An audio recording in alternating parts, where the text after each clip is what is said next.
This is an example of a negative marker being suppressed. So again, in one of the steps I mentioned that sometimes when you call the bank or lender, they may not help you. You may email, they may not help you. One of the steps is actually finding a dispute with Experian or Equifax or TransUnion. And here's an example of someone who got a negative marker suppressed. And that's success in that when they now apply for credit, there is no negative marker.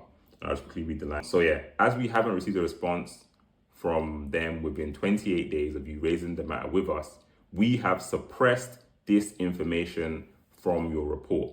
Absolutely amazing. What an amazing email to get from Experian. And this again can help you to find success when you're trying to tackle these negative markers.